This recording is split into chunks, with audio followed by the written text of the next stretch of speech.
अस्सलाम वालेकुम। First of all welcome to my YouTube channel. Students, आज हम क्वेश्चन नंबर 28 है यहाँ से स्टार्ट करेंगे और लेक्चर नंबर हमारा 7 है। क्वेश्चन नंबर 27 तक हम ऑलरेडी सारे डिस्कस कर चुके हैं। यूँ समझ लें कि 27 क्वेश्चन है और 27 कॉन्सेप्ट हैं। अगर आप इस पोर्शन को, रेशियो एंड प्रोपोर्शन के पोर्शन को या इस टॉपिक को आप क्रैक करना चाहते हैं तो इन क्वेश्चंस को अच्छे तरीके से करें और ये आपके लिए बहुत इंपॉर्टेंट है। अगर आप मेरे चैनल पे न्यू हैं तो please subscribe my YouTube channel. अगर आप पहले से मौजूद हैं और मेरे लेक्चर सुन रहे हैं और मेरे चैनल को सब्सक्राइब नहीं किया तो please subscribe my YouTube channel ताकि मुझे मोटिवेशन मिले और मैं आपके लिए इस तरह के क्वेश्चन लेके आता रहूँ। अब क्वेश्चन नंबर 28 है, The amount of time that 3 secretaries worked on a special project are in the ratio of 1:2 to 5. If they worked a combined total of 112 hours, how many hours did the secretary who worked the largest spend? Students, ये question देखने में lengthy लग रहे हैं लेकिन ये question हमने पहले डिस्कस किए हुए हैं लेक्चर नंबर 2, 3 एंड 4 में। वहाँ पे आप दोबारा जाके वो लेक्चर सुने, उसको सॉल्व कर सकते हैं। तो इसको मजीद मैं यहाँ पे आपको एक्सप्लेन करके बता दूंगा कि ये क्वेश्चन कैसे होना है। क्वेश्चन को आपने 2 और 3 टाइम्स जरूर पढ़ना है ताकि आपकी समझ में आए कि क्वेश्चन में हमसे पूछ क्या रहा है। वो कहता है 3 सेक्रेटरीज हैं, वो काम करते हैं किसी प्रोजेक्ट के ऊपर। उनके काम करने जो वो वहाँ पे जो टाइम कंज्यूम करते हैं उनके दरमियान जो रेशो है वो 1:2:5 की है। वो कहता है कि अगर वो इकट्ठा काम करते हैं उनको टोटल जो वक्त लगता है वो 112 घंटे लगते हैं। अब आपने ये बताना है कि किस सेक्रेटरी को सबसे ज़्यादा या किसने सबसे ज़्यादा यहाँ पे टाइम दिया है प्रोजेक्ट के ऊपर, वो हमने यहाँ पे फाइंड करना है। तो सबसे पहले हम क्या करेंगे, सबसे पहले हम ये करेंगे, हम यहाँ पे ये लिखेंगे, फर्स्ट करो, फर्स्ट सेक्रेटरी ए है, सेकंड सेक्रेटरी हमारे पास बी है, थर्ड हमारे पास सी है। ये सपोज कर लिया हमने। अब इसके जो 1 की, ए की जो रेशो है वो 1 है, बी की कितनी है 2 है, सी की कितनी है 5 है। जब हमने इस तरह उसने टोटल दिया हो और इनमें से ये देखना हो कि इसकी वैल्यू क्या है, इसकी वैल्यू क्या है, इसकी वैल्यू क्या है, तो हम क्या करते हैं, इनकी जो रेशोज दी होती हैं उनको आपस में हम ऐड कर देते हैं।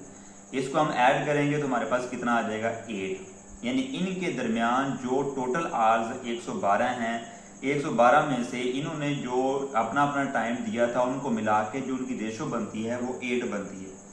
अब हमने ये देखना है कि ए का इसमें जो टाइम है वो कितना है। तो हम यहाँ पे लिखेंगे एज टाइम, यानी कि जो फर्स्ट सेक्रेटरी है वो ए मैंने अज्यूम किया है तो यहाँ मैं लिखूंगा एज टाइम। तो अब ए ने जो टाइम दिया है वो कितना दिया है। अब ए की रेशो कितनी 1, इन रेशो का जो सम है वो कितना था, सॉरी इसका 1 था, इनका सम कितना 8। इसको 1 को डिवाइड कर देंगे 8 पे और मल्टीप्लाई कर देंगे जो टोटल उसने टाइम दिया है 112 के साथ। ठीक है, अब इसको जब मल्टीप्लाई करेंगे तो कितना आएगा, इसको मल्टीप्लाई करके देख लें।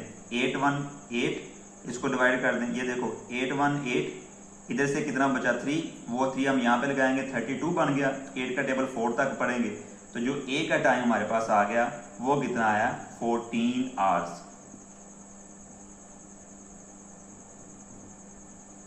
क्लियर हो गया, 14 आवर्स। ये किसका, ए का।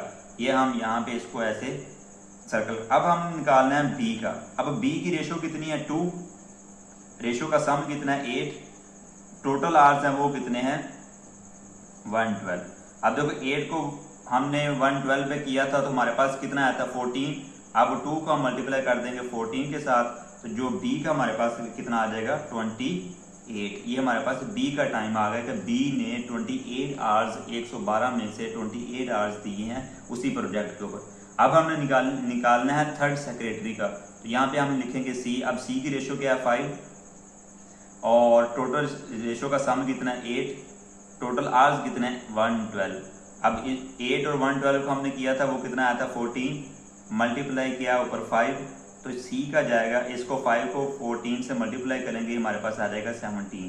अब सी ने कितने आवर्स दिए हैं 70। अब सबसे ज़्यादा किसने ज़्यादा टाइम दिया इस प्रोजेक्ट पे, वो सी ने, यानी कि थर्ड सेक्रेटरी ने। तो जो हमारा करेक्ट आंसर होगा क्वेश्चन की रिक्वायरमेंट के मुताबिक वो है सी = 70। सी ने लॉन्गेस्ट टाइम इस प्रोजेक्ट पे दिया है। आइए अब हम चलते हैं क्वेश्चन नंबर 29 पे। क्वेश्चन नंबर 29 है, in a class the ratio of boys to girls is 1:3, what percent of students are girls. कि जो गर्ल्स हैं उनकी जो परसेंटेज है वो कितनी है। तो सबसे हम पहले क्या करेंगे, ये बॉयज़ और जो गर्ल्स हैं इनके दरमियान हम रेशो का साइन डालेंगे।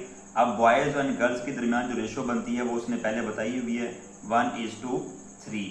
तो हमने यहाँ पे करना क्या है कि हमने पहले निकालना है कि जो गर्ल्स की जो परसेंटेज है वो कितनी है। पहले हम क्या करेंगे, इनकी जो रेशोज हैं उनको आपस में जमा कर देंगे। ये कितना हमारे पास आ गया 4। अब हमने किसको निकालना है कि गर्ल्स की परसेंटेज है वो कितनी है। अब गर्ल्स की परसेंटेज निकालने के लिए गर्ल्स की रेशो का हिस्सा है वो कितना है 3 है, इनका सम है वो कितना है 4, उस पर हम डिवाइड कर देंगे। परसेंटेज निकालने के लिए हम किसी भी चीज़ को जब परसेंटेज निकालनी है तो उसके लिए हम 100 से इसको क्या कर देंगे 100% से मल्टीप्लाई कर देते होते हैं। तो ये देखो 4 1 4, ये भी 4 पे डिवाइड हो रही है, कितना आएगा 25। तो क्या बचेगा 3 मल्टीप्लाई 25%। अब 3 को 25 से मल्टीप्लाई करें, ये हमारे पास आ गया 75%। तो हम कहेंगे जो गर्ल्स हैं वो 75% हैं क्लास में।